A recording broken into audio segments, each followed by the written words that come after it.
Seguro, en alguna ocasión, dentro de alguna conversación, has escuchado la palabra tabú, coloquialmente asociada a una especie de restricción, un temor inconsciente que compartimos entre otros individuos. En algunos estará más marcado este desconcierto y en otros no. Pero, ¿por qué esto es así? Porque todos tenemos una figura que nos antecede, algo a lo que le tenemos cierta veneración que muy adentro de nosotros representa un valor mayor. Ulterior, en palabras elegantes. Eso, mi gente, se trata de un tótem.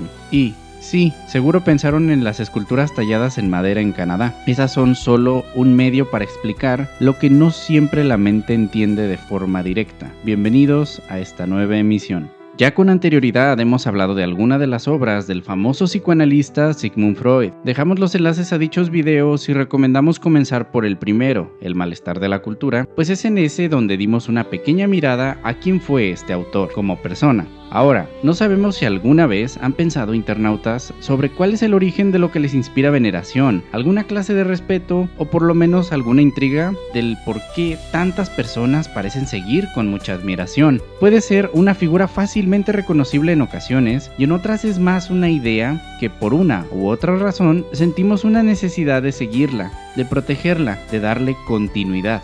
Bueno, si ese ha sido su caso, pues básicamente pueden estar lidiando con un arquetipo. Por definición, en la RAE, un arquetipo se trata de un modelo original y primario en un arte o una cosa. Palabras sencillas, ¿verdad? Vamos por partes de inicio.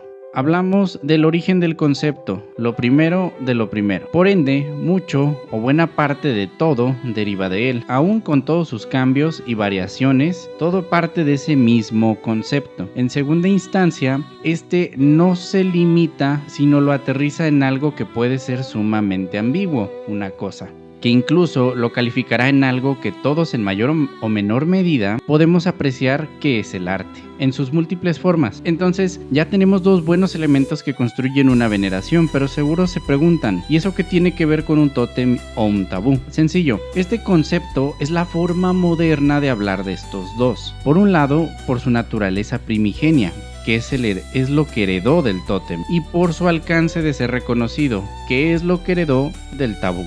De la obra que traemos hoy les daremos una definición de origen de ambos términos, así como un contexto desde un enfoque académico. Aquí solo calentamos motores. Ahora, la pregunta del millón, ¿por qué tienen peso los arquetipos? Bueno, esto puede ser por muchas razones, pero si tuviéramos que elegir una, internautas, es el hecho de que parten de un principio de funcionalidad. ¿Qué tan prácticos son para ser empleados por cualquier individuo, dejando de lado el idioma y sus costumbres? Digamos, pues, que son la base de definición de nuestra humanidad, que solo se puede manifestar diferente en las muchas culturas, pero todas caen en conciencia de su beneficio a largo plazo, de seguir este valor de fábrica. Ahora, hemos de plantear un ejemplo práctico, pero antes de eso entendamos que un beneficio a nivel social siempre buscará cubrir a una mayoría. Por funcionalidad, es así de sencillo. Dicho eso, un ejemplo práctico, desafiar a sus madres. Sabemos que conforme se hacen viejos, mi gente, esto sucede, pero estamos casi seguros de que algo en su mente suele hacer clic de que están haciendo algo mal, aún en escenarios donde argumenten algo que en realidad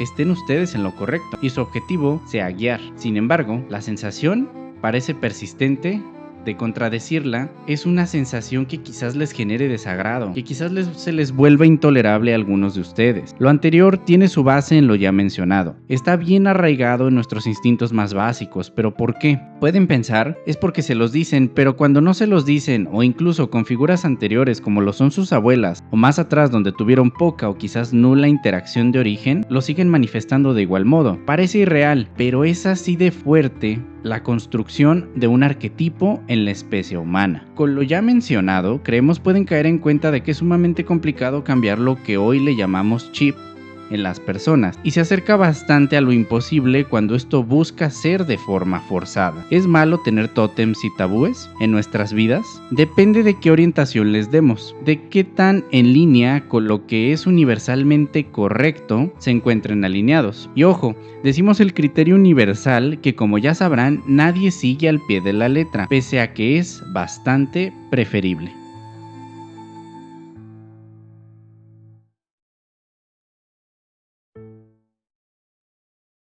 Tras todo lo mencionado, ¿de qué trata este libro? Este libro busca explicar a través del psicoanálisis los orígenes de lo que nos define como especie. ¿Cuántos de estos acaban proyectándose en la ciencia conocida como la antropología? Por así decirlo, busca aventurar al lector en el primer drama edípico de nuestra historia como humanidad. De una forma u otra, asentó las bases de la moralidad universal y las instituciones que conocemos al día de hoy. Este libro es ideal si se quiere conocer un enfoque de la psicología inclinado al estudio más ancestral de nuestra especie. Es un texto que hace el intento, como muchos otros, de explicar nuestras convicciones más impredecibles pero sumamente naturales. De este texto, pues, decidimos extraer 4 citas que a nuestra consideración cubren de forma básica lo que se encontrarán si deciden aventurarse en esta obra.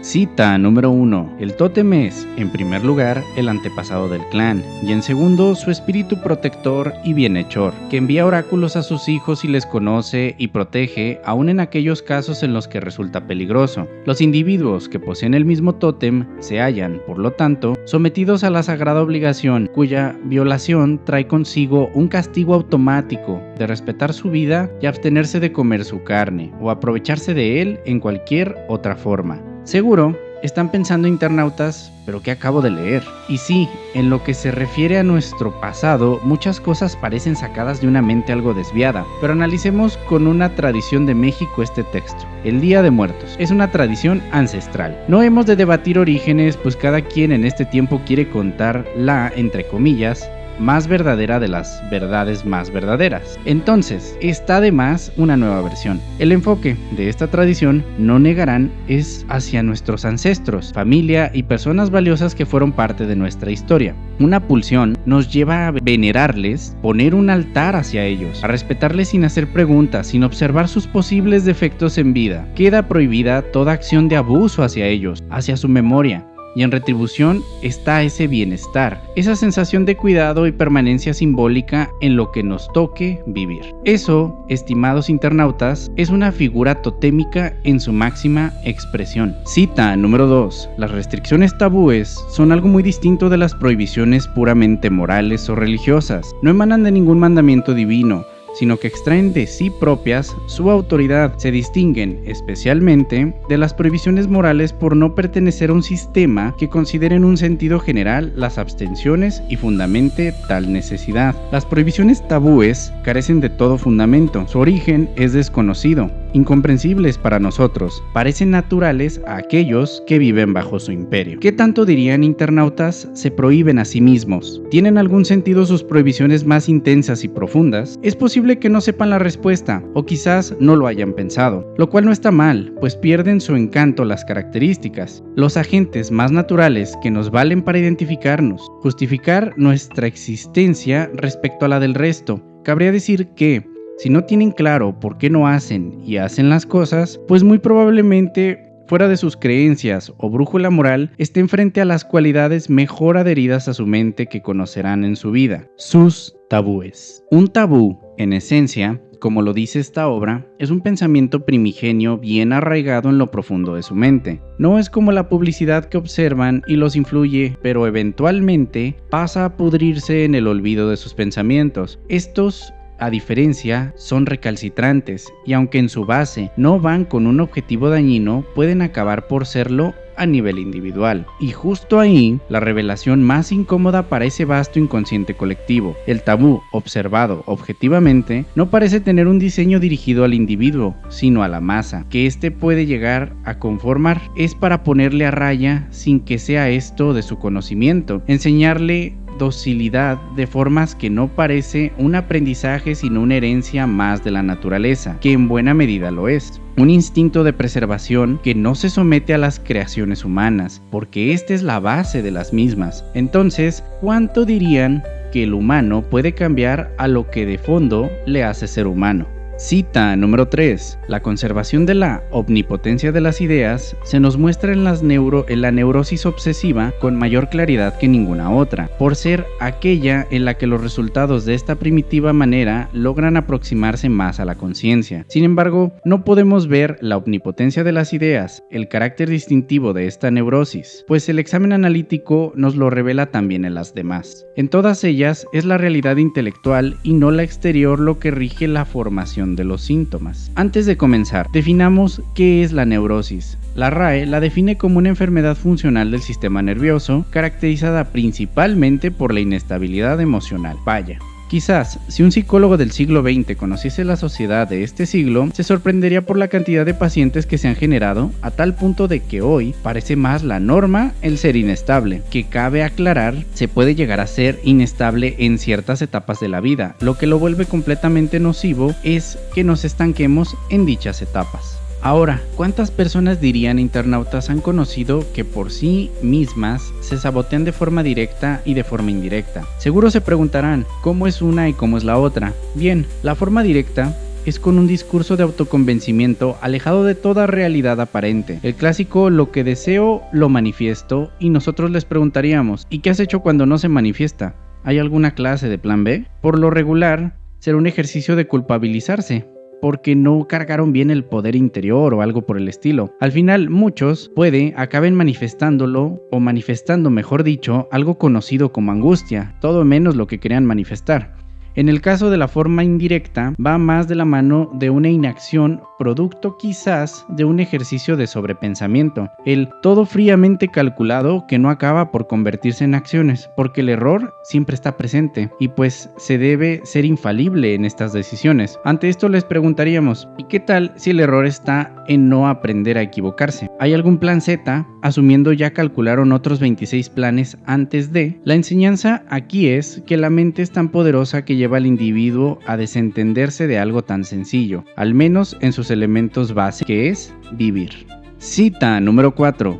Si aceptamos que la omnipotencia de las ideas constituye un testimonio en favor del narcisismo, podemos intentar establecer un paralelo entre el desarrollo de la concepción humana del mundo y el de la libido individual. Hallamos entonces que tanto temporalmente como por su contenido, corresponden la fase animista al narcisismo, la fase religiosa al estadio de objetivación, caracterizado por la fijación de la libido a los padres, y la fase científica, aquel estadio de madurez en el que el individuo renuncia al principio del placer y, subordinándose a la realidad, busca un objeto en el mundo exterior. Este extracto, internautas, es de leerse varias veces, porque es una conclusión interesante la que planteó en su tiempo el autor. Nosotros de este entendemos pues que simplemente en un individuo de características narcisistas, ante la impotencia que se vive al crecer, principalmente la vivida en la casa paterna, en suma rebelión hace una renuncia de un objetivo para perseguirlo en otra parte. Por supuesto,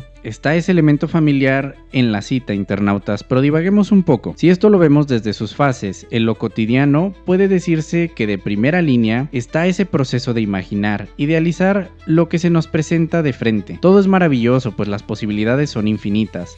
Al menos eso de creer de base, pues eso creemos de base, pues eventualmente nos topamos con esas reglas, aquella definición que acaba por limitar lo que hemos conocido hasta ahora, que nos lleva al ejercicio más básico, decidir. Es en este último nivel donde entra nuestra conciencia para traernos de vuelta a la realidad, y desafortunadamente para este ser autoproclamado como omnipotente, acaba por aceptar su realidad, su humanidad, pero lo curioso es que la obsesión le sobrevive y simplemente irá eventualmente a por otra cosa. ¿Cuántos podemos llegar a calificar en este divague que acabamos de hacer? La respuesta que consideramos nosotros es que casi todos. Por supuesto, hay individuos que les será como anillo al dedo, pero recordemos que las patologías del tipo mental, solo un especialista de la salud mental, valga la redundancia, puede definirlas, puede diagnosticarlas. Las personas comunes no lo pueden hacer. Su opinión no tiene valor en esto y es importante señalarlo, hay que ser responsables. Lo que queremos traer a la mesa, internautas, volviendo a tema, es el hecho de que todos, de base, contamos con características narcisistas, pues de origen todos, cuando fuimos niños, fuimos omnipotentes en lo que a nuestras ideas se refiere.